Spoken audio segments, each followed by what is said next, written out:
Hello students, how are you? Welcome to our class. Today we are going to continue with our 14th chapter of Science NCERT book and the chapter is Chemical Effects of Electric Current. Chemical effect से हमारा क्या मतलब है कि जब अगर हम किसी भी केमिकल सॉल्यूशन में इलेक्ट्रिसिटी कंडक्ट करवाते हैं तो उसमें कोई रिएक्शन होती है, उसका सॉल्यूशन का कलर चेंज होता है, कोई गैस इवॉल्व होती है या कोई नया सब्सटेंस बनता है, ये सब क्या होते हैं, इसके केमिकल इफेक्ट्स होते हैं इलेक्ट्रिक करंट के। इन सब के बारे में हम इन डिटेल में इस चैप्टर में स्टडी करेंगे। सबसे पहले तो हमें क्या लिक्विड्स भी इलेक्ट्रिसिटी कंडक्ट करते हैं उसके बारे में हम पढ़ेंगे। डू लिक्विड्स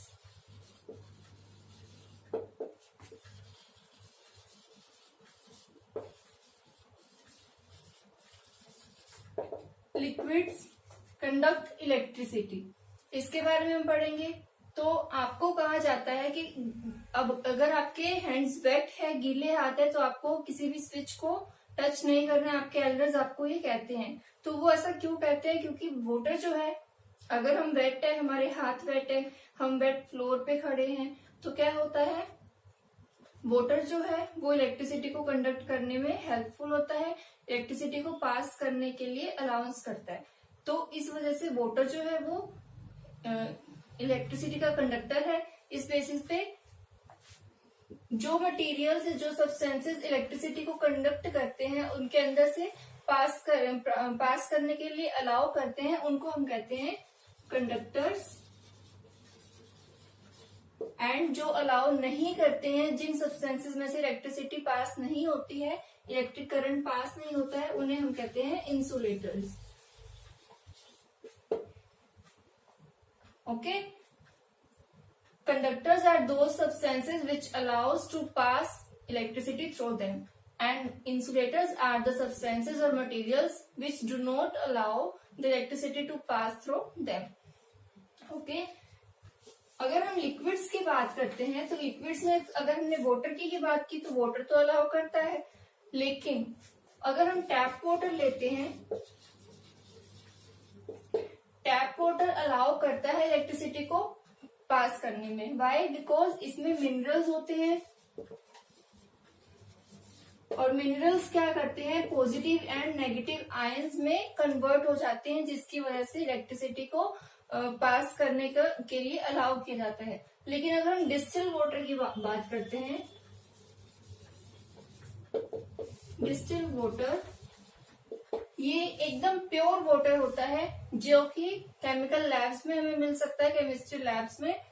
इस वाटर से अगर हम इलेक्ट्रिसिटी को पास आउट करवाने की कोशिश करें तो ये अलाउ नहीं करता, बिकॉज इसमें मिनरल्स जो है वो एब्सेंट होते हैं और मिनरल्स एब्सेंट होने की वजह से इसमें आयंस की फॉर्मेशन नहीं होती है।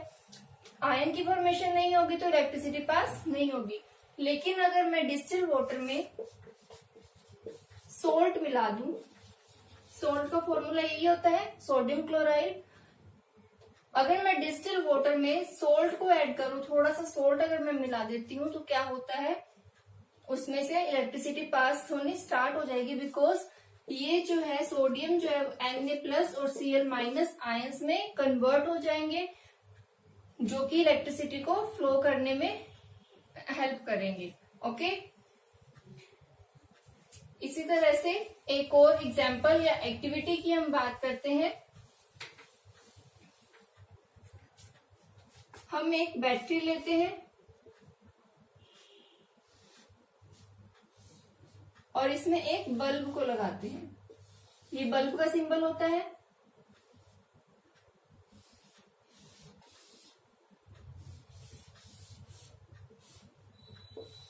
इस बीकर में मैं लेमन जूस ऐड करती हूँ।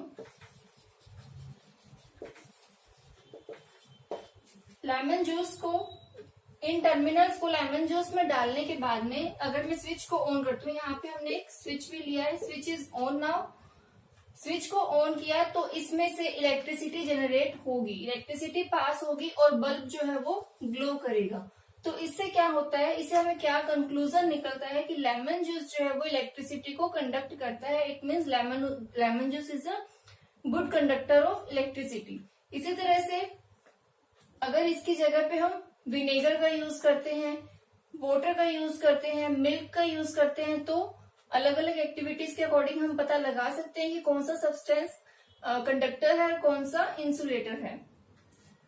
ओके, अब अगर हम पुअर कंडक्टर्स की बात करते हैं, कंडक्टर तो है, कोई सॉल्यूशन हमने लिया वो कंडक्टर तो है, लेकिन बहुत ही फीबल क्वांटिटी में इलेक्ट्रिसिटी को पास करने में अलाउ करता है, या फीबल मीन्स बहुत ही कम। तो उस कंडीशन में हम कैसे पता लगाएंगे कि कितना करंट फ्लो कर रहा है, या अगर फ्लो कर रहा है तो कैसे फ्लो कर रहा है। इसके लिए हम एलईडी का यूज करते हैं। एलईडी क्या होती है? लाइट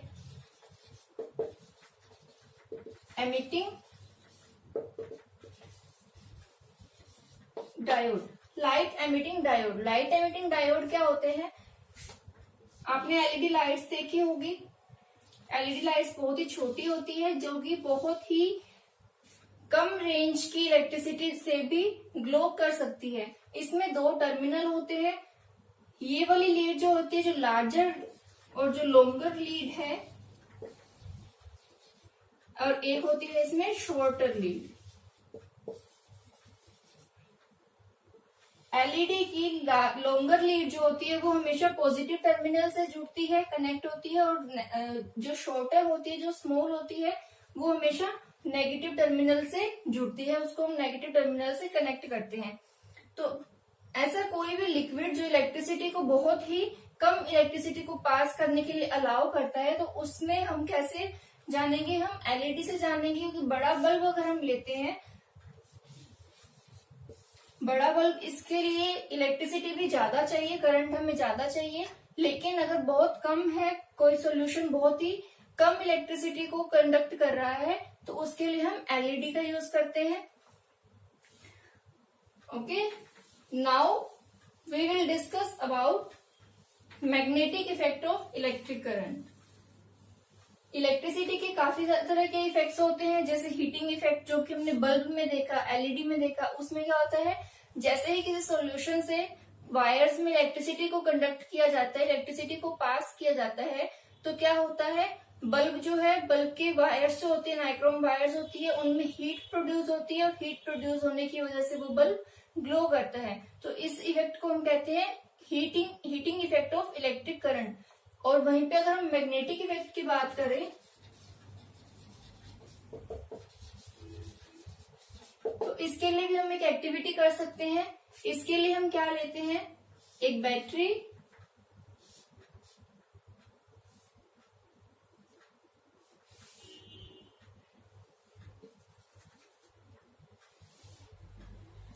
यहाँ पे एक मैच बॉक्स का अंदर का हिस्सा, और उसके अंदर हम एक मैग्नेटिक कंपास का यूज करेंगे, और इसके आसपास इस वायर को रोल करेंगे।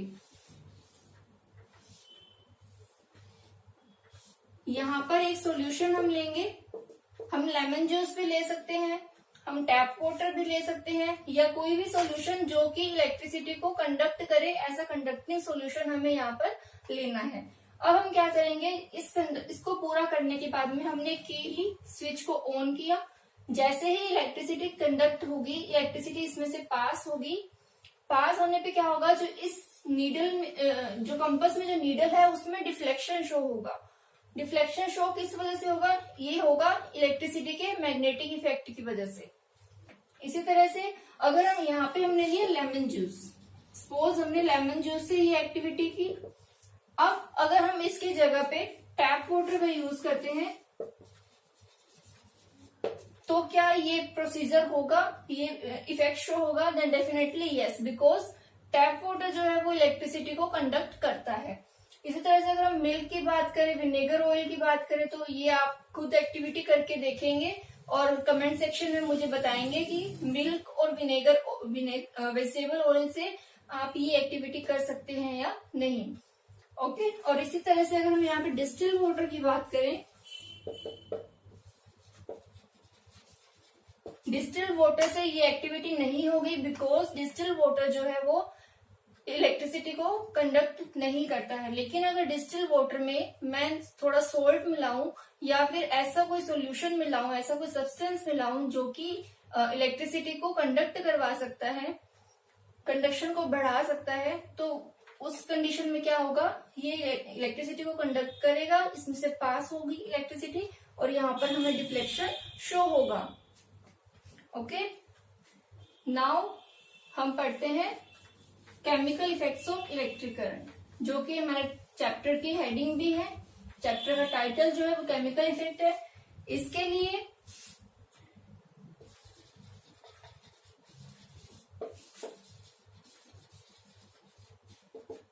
केमिकल इफेक्ट, इसके लिए भी हम एक एक्टिविटी कर सकते हैं। इसके लिए हम क्या करेंगे, एक बैटरी ली,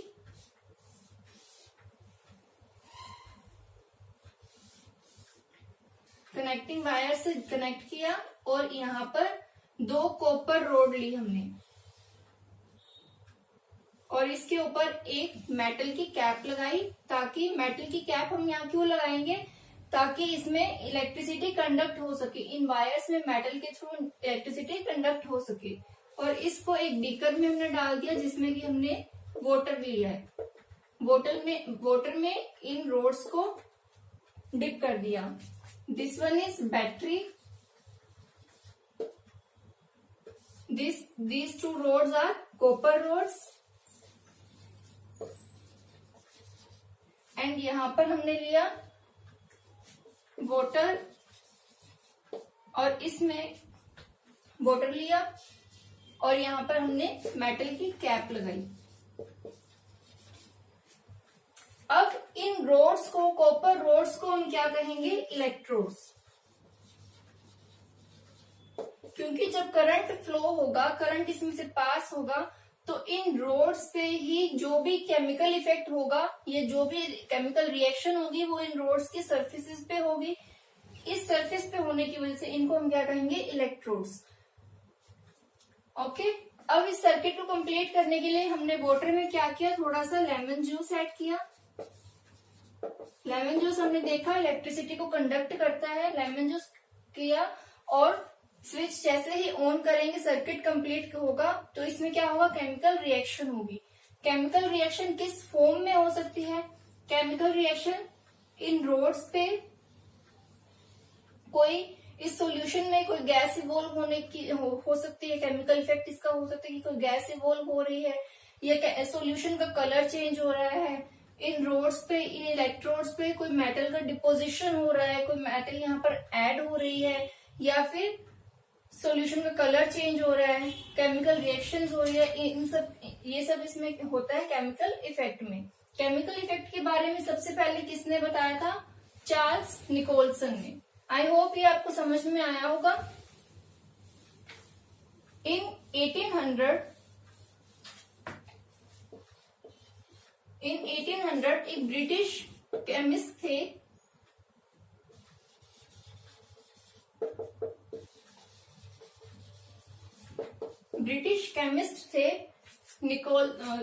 विलियम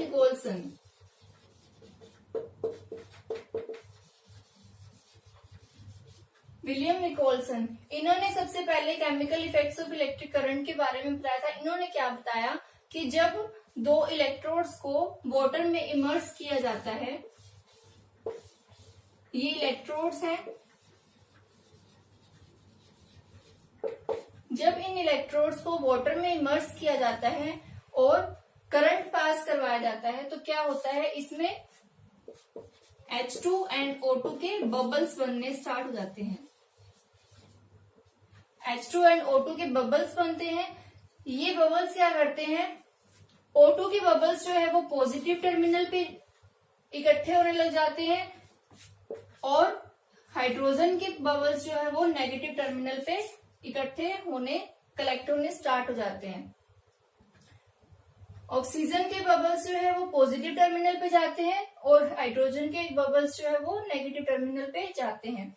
तो इस प्रोसीजर का यूज हम किस में करते हैं, इलेक्ट्रोप्लेटिंग में। इलेक्ट्रोप्लेटिंग क्या होता है, जब हम किसी भी डिजायर्ड मेटल को किसी दूसरे सब्सटेंस पे उसकी कोटिंग करते हैं तो उस प्रोसीजर को कहा जाता है इलेक्ट्रोप्लेटिंग। जैसे यहां पर एक सर्किट बनाया, हमने सेटअप लिया, बैटरी। अब इन वायर्स को हम कॉपर प्लेट लेंगे,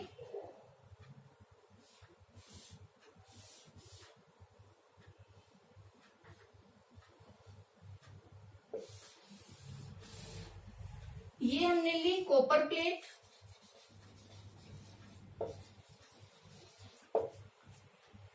इसको हमने कॉपर सल्फेट के सॉल्यूशन में डिप कर दिया। ये सॉल्यूशन क्या है? Copper sulphate solution. इसका फॉर्मूला होता है CuSO4। ओके, कॉपर सल्फेट के सॉल्यूशन में हमने डिप किया कॉपर प्लेट्स को, इनको हम क्या कहेंगे? इलेक्ट्रोड्स भी कहेंगे। अब इसमें क्या होता है, सर्किट कंप्लीट करने के बाद में जब इसको स्विच ऑन किया जाता है और इलेक्ट्रिसिटी पास करवाई जाती है, तो ये सॉल्यूशन जो है ये किस में कन्वर्ट हो जाएगा? आयंस में। Copper 2+ and sulphate SO4 2-। ये इन आयंस में डिवाइड हो जाएंगे। अब क्या होगा, इस सॉल्यूशन में क्या है? कॉपर आयन है एंड सल्फेट आयन है, राइट। अब ये कॉपर आयन, क्योंकि यहाँ पर पॉजिटिव चार्ज है, तो ये नेगेटिव टर्मिनल से ऐड होंगे। जो टर्मिनल बैटरी के नेगेटिव चार्ज है जिस साइड में, ये पॉजिटिव वाला नेगेटिव टर्मिनल पे जाकर ऐड हो जाएगा। इट मीन्स ये कॉपर 2+ जो आयन है वो इस इलेक्ट्रोड पर जमा होते जाएंगे, उस पर डिपॉजिट होते जाएंगे। और अब इस सॉल्यूशन में क्या होगा? कॉपर तो यहाँ पर जा रहा है, सॉल्यूशन में कॉपर की क्वांटिटी लेस हो जाएगी। उस क्वांटिटी को पूरा करने के लिए जो ये वाला इलेक्ट्रोड होगा, यहाँ पे ये भी तो कॉपर प्लेट की है, कॉपर है इसमें भी, क्योंकि उन्होंने यहाँ पे कॉपर प्लेट लिया है। ये क्या करेगा? यहाँ से अपने कॉपर आयंस को इस सॉल्यूशन में डिपॉजिट करेगा। सॉल्यूशन वाले कॉपर आयंस यहाँ जाएंगे और इस प्लेट वाले कॉपर आयंस सॉल्यूशन में आएंगे। तो इस तरह से हम डिजायर्ड मेटल से, सेम मेटल से या फिर अलग मेटल से किसी भी सब्सटेंस पे कोटिंग करते हैं वाया इलेक्ट्रिसिटी। इस प्रोसीजर को हम क्या कहते हैं? इलेक्ट्रोप्लेटिंग। समझ में आया? क्या है electroplating? Depositing a layer of any desired metal on another material by the mean of electricity is known as electroplating. It means जब हमें किसी भी एक सब्सटेंस पे दूसरे मेटल की कवरिंग करनी होती है तो उस प्रोसीजर को हम क्या कहते हैं? इलेक्ट्रोप्लेटिंग। जैसे व्हीकल्स की अगर हम बात करें, हम व्हीकल लेकर आते हैं, व्हीकल्स में उनकी शाइनिंग काफी होती है स्टार्टिंग में, तो वो किस वजह से होती है? वो होती है इलेक्ट्रोप्लेटिंग की वजह से। जैसे साइकिल्स के हैंडल्स है, बाइक के टायर्स है, उनमें काफी शाइनिंग होती है, तो उनमें क्या किया जाता है? उनमें दूसरे मेटल से उसके ऊपर शाइनिंग एक लेयर चढ़ाई जाती है, जिस प्रोसीजर को हम क्या कहते हैं? इलेक्ट्रोप्लेटिंग। इसी तरह से हम ज्वेलरी की बात करें तो ज्वेलरी में क्या होता है? सिल्वर की ज्वेलरी पे हम गोल्ड की कोटिंग करते हैं, जिससे कि वो जो ज्वेलरी है वो एकदम गोल्ड की लगती है, बट वो होती किसकी है? सिल्वर की। इसी तरह से कुछ क्रोकरीज में, यूटेंसिल्स में इस तरह की लेयरिंग की जाती है, कोटिंग की जाती है। उस प्रोसीजर को हम क्या कहते हैं? इलेक्ट्रोप्लेटिंग। इसी तरह से यूटेंसिल्स पे जब हम जिंक की कोटिंग करते हैं, आयरन को रस्ट से बचाने के लिए उसके ऊपर एक लेयरिंग की जाती है, तो इस प्रोसीजर को क्या कहा जाता है? गैल्वेनाइजेशन। और गैल्वेनाइजेशन किसका पार्ट है? इलेक्ट्रोप्लेटिंग का। सो here our chapter is completed. I hope you have understood it very well. If you have any query, then drop it in comment section. Thank you.